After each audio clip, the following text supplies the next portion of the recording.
Si usted está sentado en su hogar viendo este video, seguramente está rodeado de miles de transistores. Todos tenemos a nuestro alrededor millones de ellos sin darnos cuenta. Como podemos ver acá, esto se encuentra en nuestra computadora personal, en nuestro smartphone, en los videojuegos, en los automóviles, además en todos los artefactos electrodomésticos de nuestro hogar, e incluso en sitios menos esperados. En fin, en dispositivos donde se almacene o se procesa información. Con toda probabilidad, cada uno de estos artefactos contiene cientos o miles de transistores. Ya en el mundo hay muchos más transistores que personas. El descubrimiento de los transistores y sus aplicaciones ha hecho posible toda la industria electrónica actual.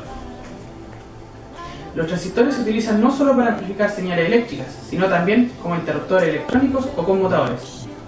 Las redes de estos interruptores pueden formar circuitos lógicos que controlan sus aparatos domésticos. Pueden manejar información en su computador. La mecánica cuántica nos permite comprender las formas que operan estos transistores. Normalmente esta teoría se asocia con conceptos tales como aceleradores de partículas, física nuclear. Sin embargo, los mismos conceptos nos permiten entender las operaciones de los transistores que están en todos los equipos electrónicos que nos rodean. En este video trataremos el tema sobre un dispositivo el cual ha revolucionado la vida de todos nosotros, el transistor, que sin duda es uno de los mejores inventos del hombre, diseñado para operar en circuitos electrónicos como amplificadores, osciladores o conmutadores. El término transistor es un acrónimo de transfer y resistor, que significa resistencia de transferencia, y se compone de tres terminales: colector, base y emisor. En este video estudiaremos las principales características, así como sus aspectos físicos, sus estructuras básicas y la simbología utilizada por cada uno de ellos.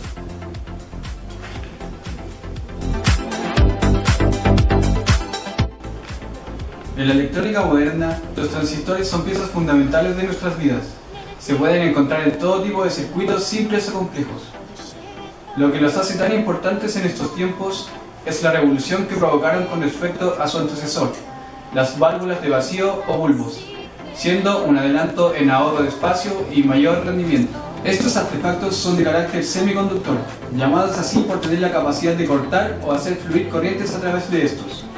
Esto se explica ya que un transistor está compuesto de silicio, uno de los materiales más abundantes en la corteza terrestre, el cual se utiliza en dos tipos: el material tipo P, que consta de un exceso de carga positiva, y el material tipo N, al cual también se soldó, pero con carga negativa. Los transistores se pueden encontrar en configuración PNP como también NPN, los que varían en tamaño y forma según su aplicación y nivel de potencia. Existen diversos formatos de transistores, tales como transistores de unión bipolar, de efecto de campo y de potencia, entre otros. Ahora veremos cómo funciona un transistor tipo NPN. Como señalé anteriormente, la estructura interna consta de tres capas de material semiconductor, cada una conectada a un terminal, los cuales se denominan colector, base y emisor. Al excitar el colector con un voltaje positivo, la base con un voltaje menor positivo y el emisor con un voltaje negativo, se crea una corriente circulante desde el emisor a la base. Esto provoca un efecto multiplicador en la corriente de la base, lo que resulta en una corriente muy grande entre el emisor y el colector. Lo que hace la base es funcionar como canal o puente entre el colector y el emisor, dependiendo del voltaje con el que se excite. Entonces, un transistor se comporta como un dispositivo que amplifica la corriente de su colector por el factor que se aplica en la base.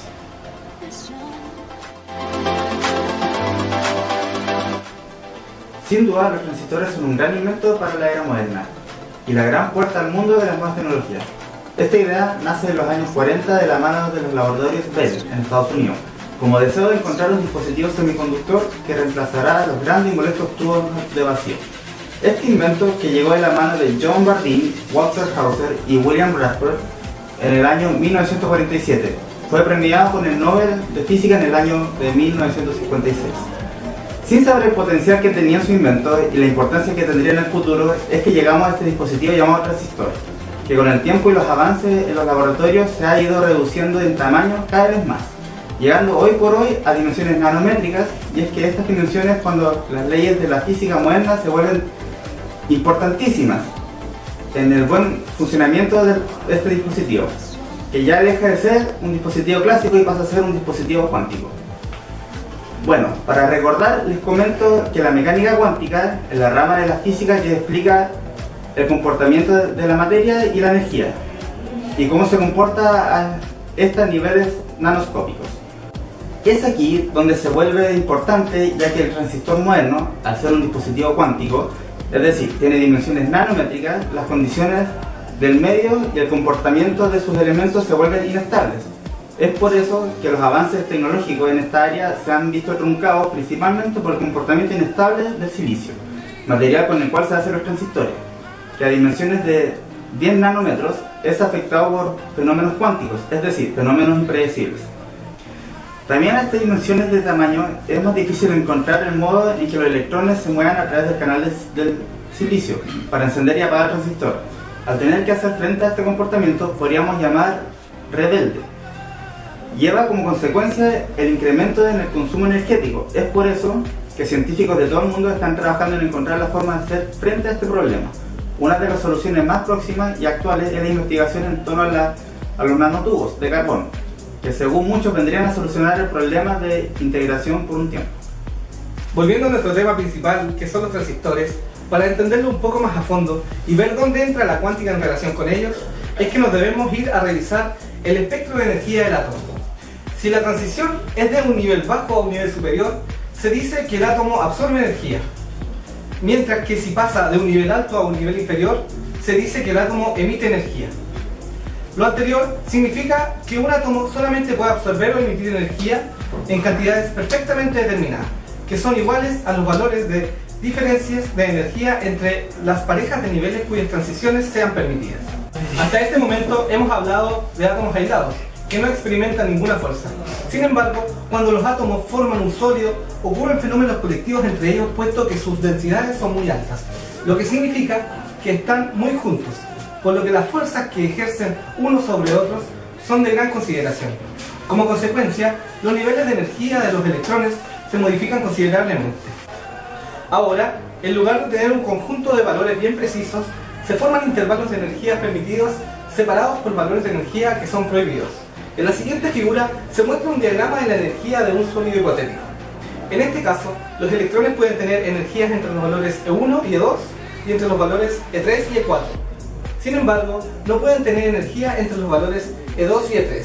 El dominio de energía que sí puede ser adquirido se les llama bandas permitidas, y el dominio al que no pueden tener se les llama bandas prohibidas. Se dice que los sólidos tienen una estructura de banda. Ahora bien, los electrones que tienen los átomos de un sólido van ocupando las bandas permitidas de abajo hacia arriba consecutivamente, de manera análoga a cómo lo hacen los átomos aislados. Una vez que se ocupa una banda, los electrones restantes, si es que los hay, empiezan a ocupar la siguiente banda permitida. En un sólido, el espectro de energía forma bandas tanto permitidas como prohibidas. Hay varias posibilidades. Una de ellas es que los átomos de una sustancia vayan llenando las capas permitidas y que todavía queden electrones que al empezar a ocupar la última banda permitida no la llenen completamente. Los electrones que estén en la última banda incompleta podrán desprenderse de los átomos con mucha facilidad, por lo tanto podrán conducir muy bien la electricidad y es en consecuencia un buen conductor de electricidad. A las bandas que se les ocupa completamente se les llama bandas de valencia y a las que se ocupan parcialmente se les llama bandas de conducción. Otra posibilidad es que los electrones de un sólido llenen completamente las bandas permitidas y al completar la última ya no haya más electrones disponibles. Por lo tanto, la siguiente banda permitida, que sería de conducción, queda vacía. Puede ahora darse dos casos. En el primer caso, la separación entre la última banda de valencia y la de conducción es muy grande. En este caso, para que el electrón que está en la parte superior de la banda de valencia pueda pasar a la de conducción, tiene que adquirir una gran cantidad de energía, que en lo general es muy difícil de dar externamente. Hay varias maneras de proporcionar esta energía, por medio de un voltaje, que en nuestro caso sería extremadamente alto, o bien también aumentando la temperatura del sólido, que también tendría que ser un aumento desproporcionado. En consecuencia, los electrones quedan bien unidos a los átomos y no pueden dar lugar a la corriente eléctrica. En este caso, al material se le llama un material aislante. El segundo caso es cuando la separación entre las últimas bandas de valencia y la de conducción es muy pequeña. Si la temperatura es relativamente baja, no hay electrones en la banda de conducción y por consiguiente la sustancia se comporta como un aislador. Sin embargo, con una energía muy pequeña que se le proporcione, por ejemplo, con un pequeño voltaje o bien con un ligero aumento de temperatura, varios electrones pasarán a la banda de conducción sin llenarla y por lo tanto la sustancia se comportará como un conductor. A este tipo de sólidos se le llama semiconductores y en su fase sólida el germanio y el silicio son ejemplos de semiconductores.